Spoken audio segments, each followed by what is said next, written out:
வணக்கம். விருதுநகர் அரசு மருத்துவக் கல்லூரி மருத்துவமனையின் உள் நோயாளிகளுக்காக இரவு உணவாக சப்பாத்தி கொடுக்கணும் அப்படின்னு முடிவு பண்ணி டயட் கமிட்டியில் முடிவு பண்ணி கடந்த 3 மாத காலமாக இரவு உள் நோயாளிகளுக்கு சப்பாத்தி கொடுக்கப்பட்டு வருகிறது. இது எப்படி அப்படின்னா, ஃபஸ்ட்டு வந்து நாங்கள் நீரிழிவு நோயாளிகளுக்கு மட்டும் சப்பாத்தி கொடுத்தோம். நைட் ரவுண்ட்ஸில் வந்து என்கிட்ட நிறைய நோயாளிகள் சொன்னாங்க, ஏன் எங்களுக்கும் சேர்த்து சப்பாத்தி கொடுத்தா என்ன அப்படின்னு கேட்டாங்க. ஸோ அது வந்து எங்களை வந்து திங்க் பண்ண வச்சுது. ஸோ டயட் கமிட்டி மறுநாளே நாங்கள் கமிட்டி போட்டு எல்லா உள்நோயாளிகளுக்கும் சப்பாத்தி கொடுக்கணும். குழந்தைங்களுக்கு கூட நாங்கள் இன்டர்வியூ பண்ணதில் குழந்தைங்க கூட சப்பாத்தியை விரும்பி கேட்குறாங்க, சாப்பிட்றாங்க. ஸோ நாங்கள் என்ன பண்ணோம், டயட் கமிட்டியில் வந்து சப்பாத்தியை பரிந்துரைத்து இரவு உணவாக முதல்ல வந்து கிச்சடி கொடுத்துட்ருந்தோம். ஸோ சப்பாத்தி கொடுத்ததில் அவங்களுக்கு ரொம்ப சந்தோஷம்.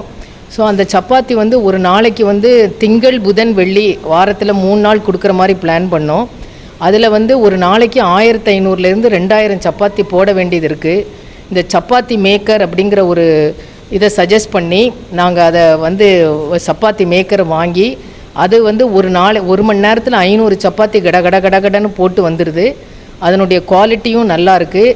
அந்த சப்பாத்தியை போட்டு அந்த பேஷண்ட்ஸ் கிட்ட இன்டர்வியூ பண்ணதுலேயும் ரொம்ப நல்லா இருக்குது அப்படின்னு சொல்கிறாங்க.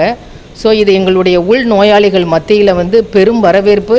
இது வந்து ஆமாம், ஃபண்டு வந்து ஹாஸ்பிட்டல் மெயின்டெனன்ஸ் ஃபண்டிலிருந்து வாங்கியிருக்கிறோம். இது வந்து நாங்கள் டெண்டர் விட்டு லோயஸ்ட்டு டெண்டரை கோட் பண்ணி அதனுடைய ஜிஎஸ்டி எல்லாம் சேர்த்து 2,97,000 ரூபாய் வந்திருக்கு. கிட்டத்தட்ட 3 லட்சம் ரூபாய்க்கு வந்திருக்கு.